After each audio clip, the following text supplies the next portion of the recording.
live in dignity on 10,000. Friends with so many of the leaders. Sans mécréants, les chasseurs n'auront aucun répit pour s'égorger.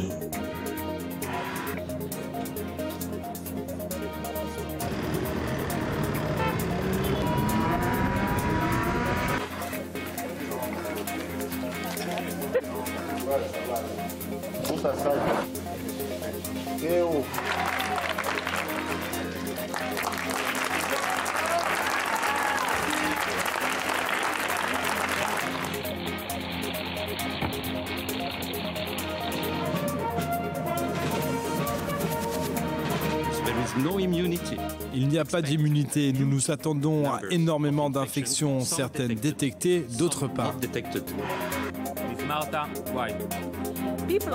Certains demandent où était Dieu pendant la Shoah. Moi, je demande où étaient les hommes.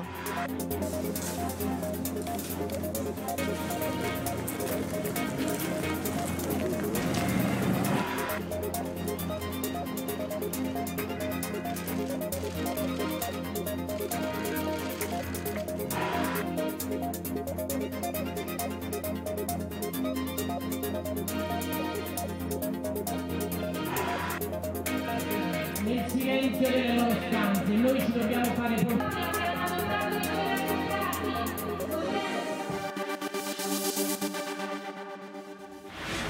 Bonjour à tous, bienvenue dans ce 4e numéro de l'hebdo d'I24 News, le seul rendez-vous qui vous permet de comprendre l'actualité des 7 derniers jours sans avoir eu le temps de la suivre. Au programme aujourd'hui, François Hollande est-il en danger à gauche à 18 mois de la présidentielle et après la démission de Christiane Taubira?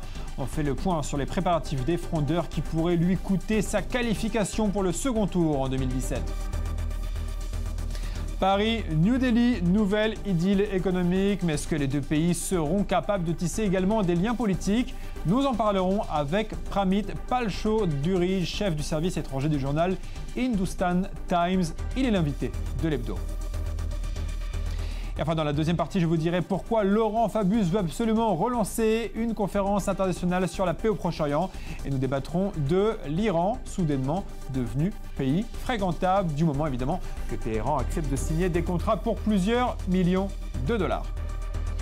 4e numéro de l'hebdo, on commence tout de suite.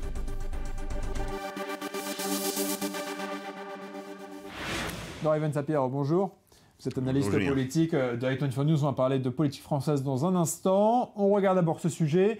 Parfois, résister, c'est rester. Parfois, résister, c'est partir.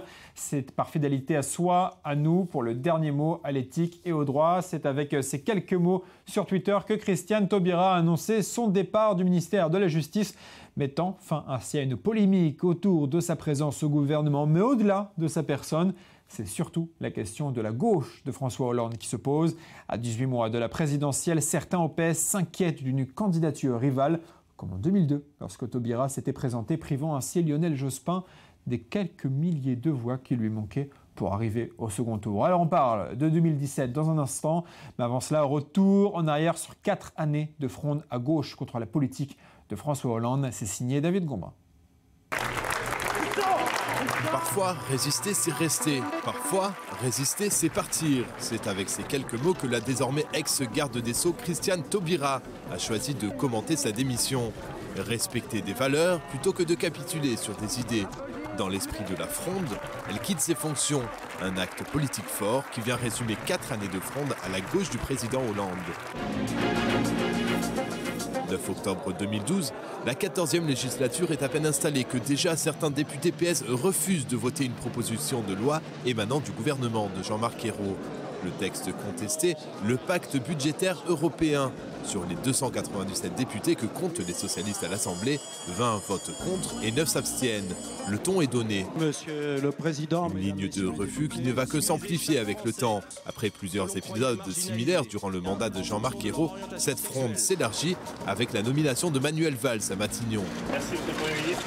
Le 8 avril 2014, Valls, connu pour ses positions sociales, libérales, est loin de faire l'unanimité à gauche. Lors du vote de confiance du Premier ministre, seuls 269 députés se prononcent pour le nouveau Premier ministre pour une majorité absolue fixée à 289. C'est la première fois depuis 1962 qu'un gouvernement n'obtient pas la majorité absolue lors de son intronisation. Un revers pour Valls et ce n'est qu'un début.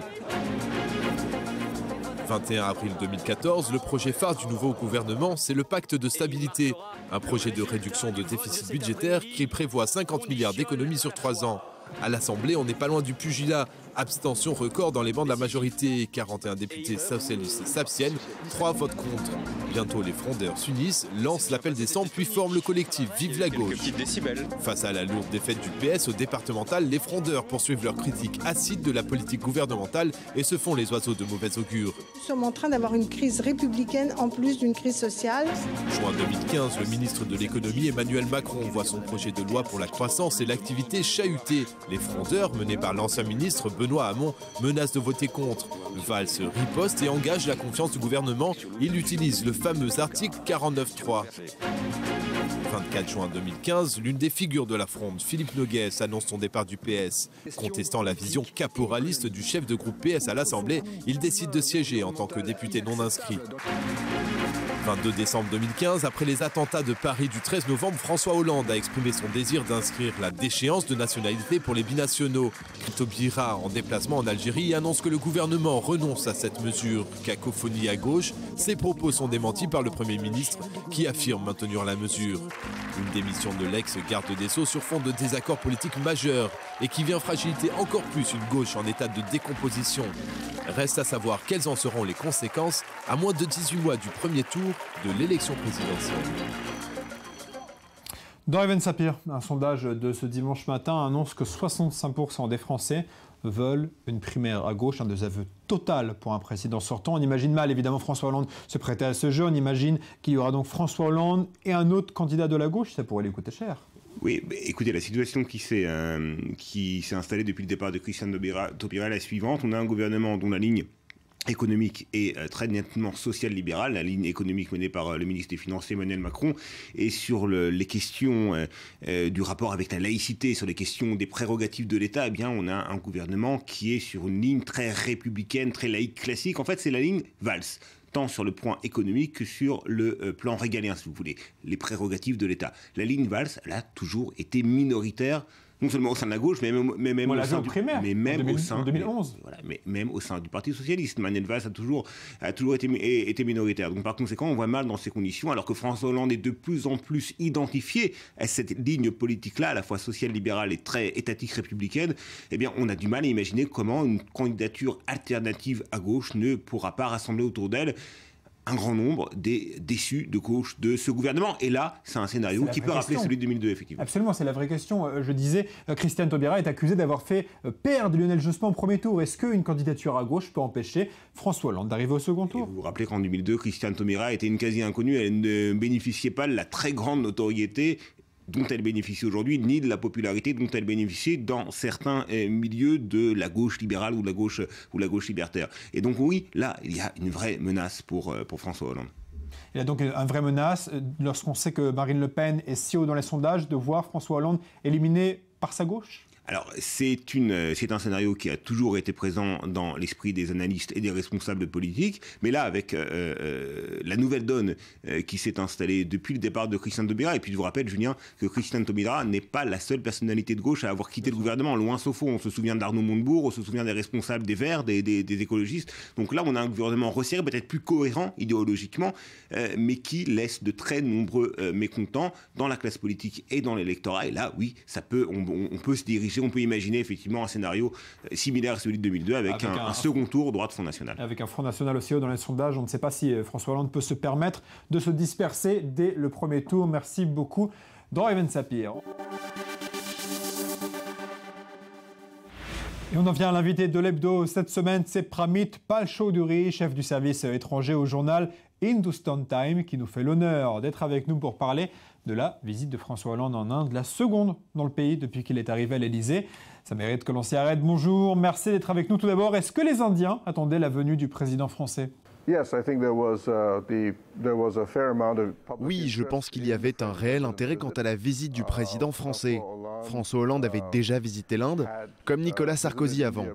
La France est vraiment bien vue en Inde. Donc les Indiens étaient contents de recevoir le président français. En plus, le jour de la République est la date importante pour notre pays. C'est une fête nationale, filmée et retransmise partout dans le pays. Comment est-ce que vous définirez les relations entre l'Inde et la France aujourd'hui à cette deuxième visite ? Dans le passé, l'Inde a souffert de la guerre froide, puisque c'était un État non aligné qui n'était proche ni des États-Unis ni de l'URSS. En conséquence, les pays occidentaux nous ont discriminés en imposant des sanctions sur la technologie et sur les armes. Le pays qui a toujours rompu ces sanctions était la France. La France, membre de cette alliance occidentale, a toujours bravé les sanctions et défié Washington en proposant des contrats à l'Inde. La France et l'Inde ont donc développé une relation très forte. Par exemple, nous achetons des armes et des avions de combat français depuis les années 70 et 80. Il en est de même pour le domaine nucléaire. Lorsque l'Inde a entamé ses essais nucléaires et que les puissances occidentales décidaient d'imposer des sanctions, la France a toujours été le seul pays à s'opposer aux sanctions. Et à vos yeux, qu'est-ce qui est à retenir de cette seconde visite de François Hollande ? Il y avait deux éléments vraiment importants. Le premier était la décision du gouvernement d'acquérir des avions de combat Rafale avec cet accord à 11 milliards de dollars lors des négociations initiales pour 36 Rafales.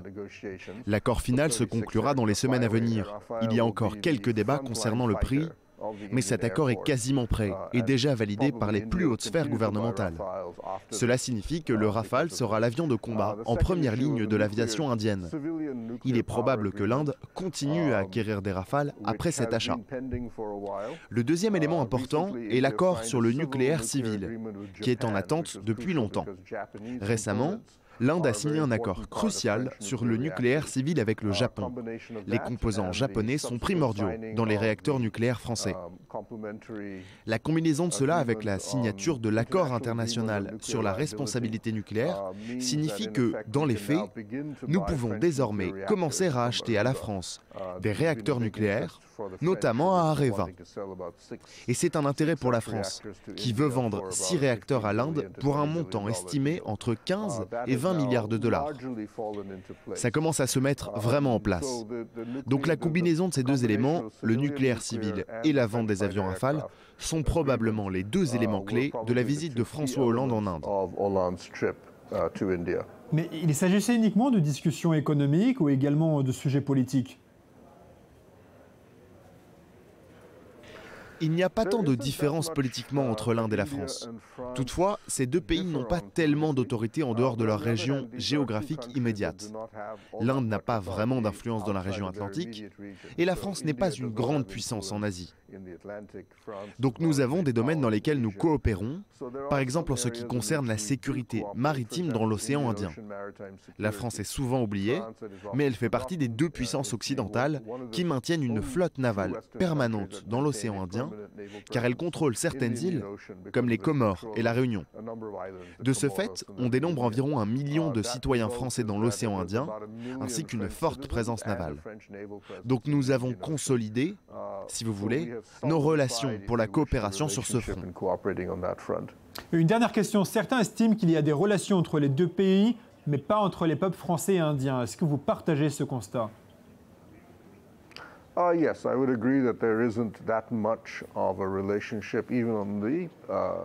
Oui, je suis d'accord pour dire qu'il n'y a pas tant de relations sur le plan des sociétés civiles. Traditionnellement, l'Inde entretient des relations de peuple à peuple avec les anciennes colonies britanniques et plus généralement avec les pays anglophones. En conséquence, vous pouvez voir une migration indienne vers des pays comme le Royaume-Uni, le Canada, l'Australie, les États-Unis. On constate aussi de forts investissements de sociétés hindoues vers des pays comme le Royaume-Uni et les États-Unis. Par exemple, les sociétés hindoues investissent plus au Royaume-Uni que le Royaume-Uni n'investit en Inde. Et ce n'est pas vraiment le cas avec la France. C'est en partie dû à l'héritage colonial et au fait des normes françaises auxquelles les Indiens ne sont pas habitués. Il n'y a jamais eu de vraie vague migratoire. Le nombre d'Indiens vivant en France s'estime à environ 100 000, 150 000 personnes. En Israël, il y a plus de personnes d'ascendance indienne, de juifs indiens, que ce que la France n'a de personnes d'origine indienne. People of Indian descent, Indian Jews, than France has Indians of any variety. Merci beaucoup d'avoir répondu à nos questions.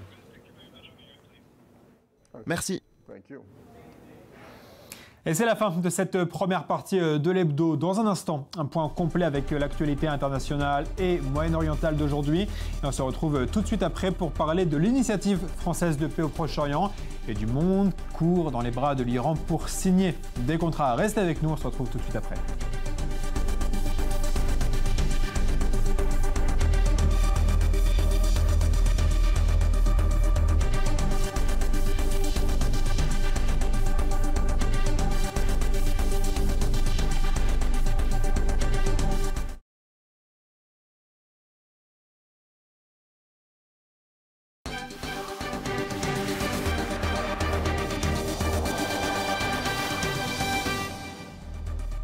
Et 24 News, l'hebdo, deuxième partie. Merci d'être resté avec nous. Bienvenue. Si vous nous rejoignez, dans un instant, nous parlerons de la communauté internationale qui signe des contrats par dizaines avec Téhéran.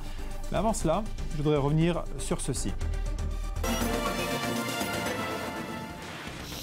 Ultimatum symbolique envoyé par Laurent Fabius à Israël. Le ministre des Affaires étrangères français menace l'État hébreu de reconnaître officiellement la Palestine si le processus de paix ne reprend pas.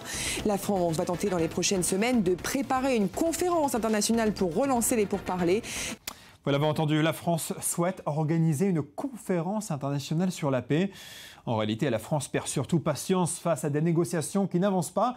Elle en vient donc à changer sa position historique dans le conflit israélo-palestinien. Une position qui pourtant n'avait jamais bougé avec le temps, quel que soit le gouvernement en place. Cette position, pour ceux qui ne la connaissent pas, on peut la résumer avec cette déclaration de 2014. La France défend depuis longtemps, très longtemps même, l'idée que la reconnaissance de l'État de Palestine doit intervenir dans le cadre d'un règlement global et définitif du conflit négocié par les deux parties. Et voilà, Paris en a assez d'attendre. Laurent Fabius devrait bientôt quitter le Quai d'Orsay. François Hollande est à 18 mois de la présidentielle et ni l'un ni l'autre ne peut se vanter d'une quelconque victoire diplomatique au Proche-Orient. Ils espèrent donc pouvoir laisser leur empreinte dans l'histoire via une conférence pour la paix ou faute de parvenir à réunir tout le monde autour du même table. C'est vrai que ce n'est pas évident. Ils envisagent donc une reconnaissance de la Palestine. Et là, je ne peux m'empêcher de penser aux prédécesseurs de François Hollande et de mettre en garde le locataire de l'Élysée. D'autres ont tenté avant vous, Monsieur le Président. Et sans remonter trop loin, on peut citer Jacques Chirac, qui a tenté, avant lui, en octobre 2000, de réconcilier Yasser Arafat et Ehud Barak. Et ce, alors que l'intifada avait déjà éclaté. En vain, on le sait, 8 années plus tard, c'était Nicolas Sarkozy qui saisissait la cérémonie de lancement de l'Union pour la Méditerranée pour tenter de leur faire serrer la main. Mais là encore, échec. Bref, messieurs Hollande et Fabius, on a compris le message. Vous savez que vos chances sont minces, mais vous souhaitez malgré tout tenter de réussir là où les Américains ont échoué depuis le début des années 90. Après tout, pourquoi pas? Bien sûr, nous sommes à un moment où les perspectives d'une réelle paix peuvent sembler lointaines, mais il est important de continuer à essayer. Et puis, si ça ne fonctionne pas, tous ces leaders du monde qui se sont frottés au Proche-Orient pourront signer ensemble un livre, un ouvrage qui s'intitulerait « Moi aussi, j'ai essayé ».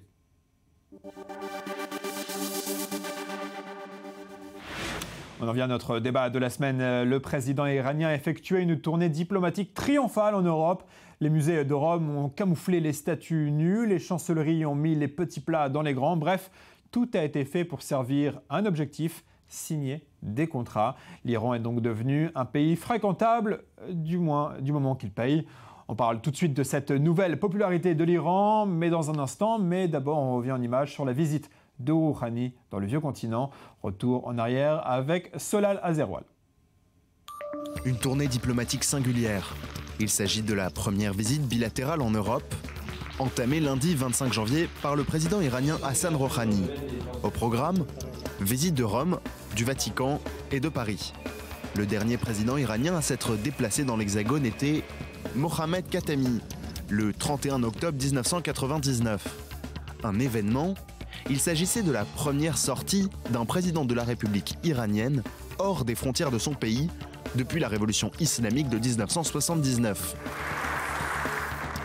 La tournée diplomatique d'Hassan Rouhani n'aurait pas été possible sans la levée de l'essentiel des sanctions économiques, le 16 janvier 2016, qui pesait sur l'Iran depuis 10 ans. Grâce à un accord sur son programme nucléaire, le président Rouhani a peut-être réussi un coup de force majeur, rendre l'Iran fréquentable. La République islamique d'Iran envoie donc Hassan Rouhani, ses ministres et 120 entrepreneurs iraniens. Première étape, lundi 25 janvier, en Italie, un dîner au Capitole avec le président du Conseil italien, Matteo Renzi. Et en prime, une visite guidée du musée. Pour respecter la culture et la sensibilité iranienne, les statues dénudées sont recouvertes de boîtes. Cachez donc ces statues que Rouhani ne saurait voir. Visite du Saint-Siège mardi 26 janvier pour une rencontre avec le pape François. Si l'Italie était le premier partenaire économique et commercial de l'Iran avant les sanctions, le Vatican n'a jamais fermé son ambassade à Téhéran, même pendant la révolution de l'ayatollah Khomeini. Carton plein donc, les vols Alitalia de Rome à Téhéran passeront de 4 à 7 par semaine. Dernière étape du voyage, Paris. Les 27 et 28 janvier, Hassan Rouhani rencontre Pierre Gattaz, président du MEDEF, Laurent Fabius, ministre des Affaires étrangères, Emmanuel Macron, ministre de l'économie. Un accueil en grande pompe, le président iranien reçoit les honneurs militaires aux Invalides. Le président François Hollande le reçoit même à l'Élysée. Mais ils sont nombreux à en profiter. Airbus, PSA Peugeot Citroën, CMA CGM, Vinci, Total, la SNCF. Téhéran multiplie les accords avec les entreprises françaises. Cette tournée européenne semble sceller le retour de l'Iran dans le jeu diplomatique, mais surtout commercial. Et pour parler de cette popularité retrouvée de l'Iran, j'ai le plaisir d'accueillir sur ce plateau le professeur Ori Goldenberg. Bonjour, vous enseignez à l'université de Tel Aviv, vous êtes spécialiste de l'économie au Moyen-Orient. Et Avi Pazner, on ne vous présente plus, ancien ambassadeur d'Israël. Professeur, ça représente quoi pour l'Iran, tous ces contrats ? L'économie iranienne devrait en profiter énormément. Elle devrait être revigorée. Jusqu'ici, ce qui était très limité, voire au point mort, devrait pouvoir se développer. L'Iran représente un très grand marché avec des possibilités d'investissement presque infinies en termes de high-tech ou d'infrastructures. L'apport de fonds et leur nouvelle capacité à négocier et à signer des accords de façon ouverte et visible vont transformer le pays. De quelle manière ça va concrètement transformer le pays? Est-ce qu'on peut imaginer un changement de société? C'est en fait une question très importante. Je pense qu'elle pèse lourd dans les esprits des politiciens iraniens et pas seulement dans ceux des observateurs internationaux. Le degré de pénétration occidentale, comme l'appellent les jusqu'au-boutistes iraniens, sur le territoire iranien est une des questions les plus importantes. On peut sûrement prédire un accroissement de la présence occidentale en Iran. Je pense que cela correspond bien à la volonté de la majorité de la population. Ils veulent de meilleures relations avec l'Occident. Ils veulent de meilleures conditions de vie et c'est ce qu'ils espèrent obtenir. Je pense que la transformation réelle dans le niveau de vie des citoyens lambda n'aura lieu qu'au bout de quelques mois, voire une année. Je pense que cela aura sûrement aussi un effet bénéfique sur la vision que l'Iran a du reste du monde. Je ne pense pas qu'il y a de quoi espérer un changement de régime. Je ne sais pas si c'est ce que nous voudrions, mais le camp des modérés sera considérablement renforcé par cet accord. Avi, parlons un petit peu maintenant de l'Iran sur la scène internationale. De fait, l'Iran est dans le camp de l'Occident face à Daesh. Eux, c'est pour maintenir évidemment Bachar al-Assad qui combattent Daesh, mais est-ce qu'on peut considérer maintenant Téhéran comme un partenaire dans la région? Je ne crois pas. Personnellement, je ne crois pas. Téhéran a sa propre politique, ses propres intérêts. C'est vrai que sur Daesh, ils sont ensemble avec la Russie, avec pour des raisons différentes de l'Europe. Pour des raisons complètement différentes, pour des raisons iraniennes. Et dès que cette question de Daesh sera réglée, et elle sera réglée, l'Iran a ses propres vues sur le Moyen-Orient. Elle a des vues d'hégémonie sur le Moyen-Orient. Et ça, à court terme, c'est peut-être bien de la présenter comme une espèce de partenaire. À moyen terme et à long terme, c'est un adversaire.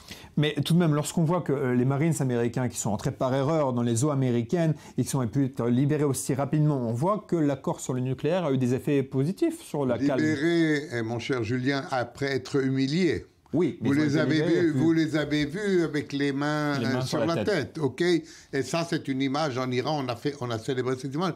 Il ne faut pas oublier que jusqu'aujourd'hui, il y a des manifestations dans les rues de Téhéran avec des centaines de milliers de personnes qui crient mort à l'Amérique, mort à Israël, mais mort à l'Amérique. À l'Occident. Et à l'Occident, bien sûr. C'est très compliqué. Et moi, je crois que tant qu'il y aura ce régime d'ayatollah, l'Iran ne sera pas un vrai partenaire pour l'Occident. Ça peut être un partenaire commercial, pas politique et stratégique.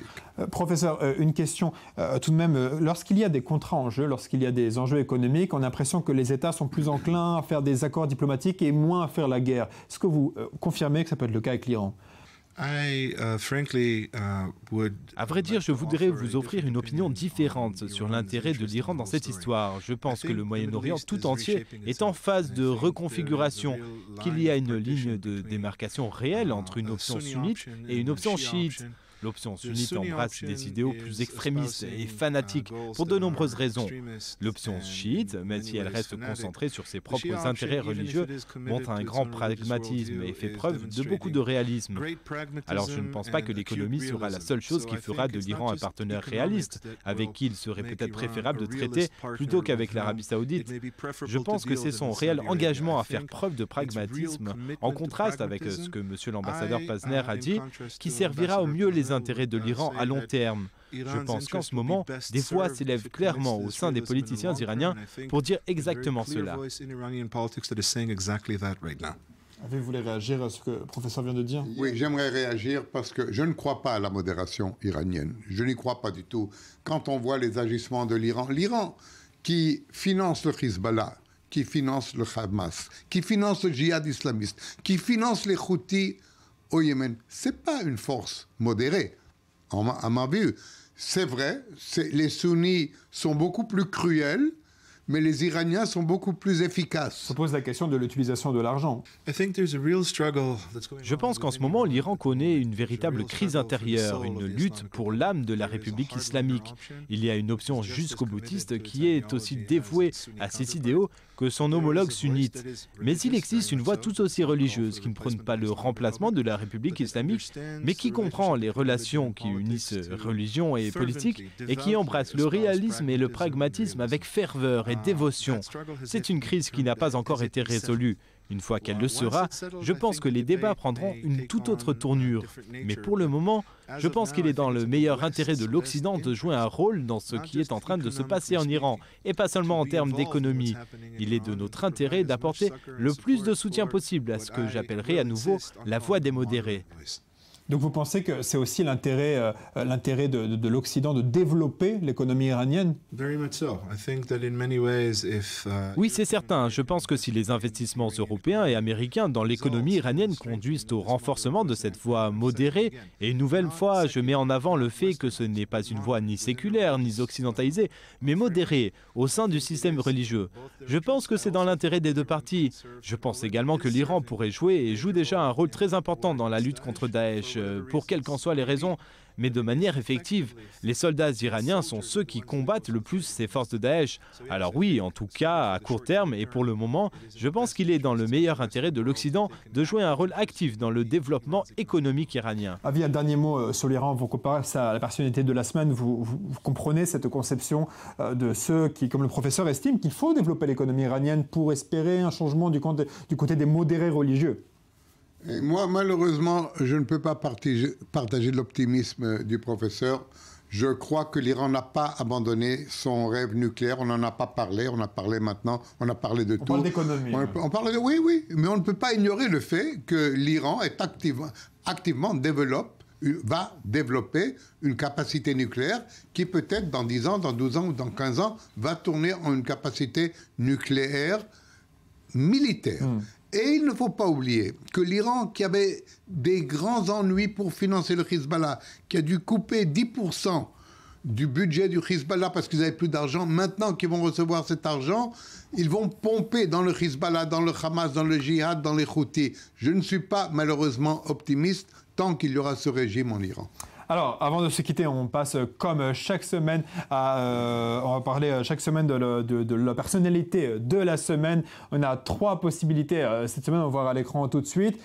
Christiane Taubira, la ministre de la Justice française qui a démissionné en faisant un grand éclat. Voilà, Christiane Taubira, ministre de la Justice française qui a démissionné. Le président iranien en tournée européenne, on en parle depuis tout à l'heure, une tournée européenne triomphale avec des contrats signés. Et enfin, Massimo Gandolfini, il est moins connu, c'est l'organisateur de la Manif pour tous, qu'on pourrait qualifier de Manif pour tous en Italie, c'est-à-dire il est opposé au projet de loi du gouvernement italien de faire pas deux, d'autoriser les unions de même sexe en Italie. Il y a eu plus de 50 000 personnes dans les rues de l'Italie samedi. Avis, votre choix. Absolument la première place à Rouhani. Il a réussi, face à des oppositions en Iran, face à des oppositions internationales, à tourner l'opinion mondiale en faveur de l'Iran. Aujourd'hui, comme vous l'avez dit, Julien, marche triomphale dans les rues de Rome et de Paris. Voilà, et c'est pas facile, et il a réussi. Moi, je ne suis pas heureux qu'il a réussi à faire ça, mais chapeau, c'est lui la personnalité de la semaine. Professeur, votre personnalité de la semaine parmi les trois qu'on a vus à l'écran? Je dois rejoindre l'opinion de l'ambassadeur Pazner et choisir Rouhani. Je pense, comme il a si bien dit, que son voyage fut extrêmement réussi, voire même triomphant, et pas seulement en termes de symbolique. Pendant son voyage en France et en Italie, il a signé des contrats pour près de 50 milliards d'euros. Je pense qu'avec ses seuls voyages, il a ramené l'Iran dans la cour des grands, et il lui permet maintenant d'avoir une voix lors des prises de décision qui affecteront le Moyen-Orient, mais aussi le reste du monde. Merci beaucoup, professeur. Personnellement, j'aurais pris l'ex-ministre de Justice qui redessine quelque peu la carte politique française. On en a parlé beaucoup dans cette première partie. C'est la fin de ce 4e numéro de l'Hebdo. Merci à vous de l'avoir suivi. Dans un instant, le journal. Vous retrouverez dimanche prochain à ma place l'excellente Elsa Mimoun qui présentera l'Hebdo pour quelques semaines, durant lesquelles je serai absent des 24 News. Je vous souhaite de passer une très bonne semaine. Vous allez me manquer.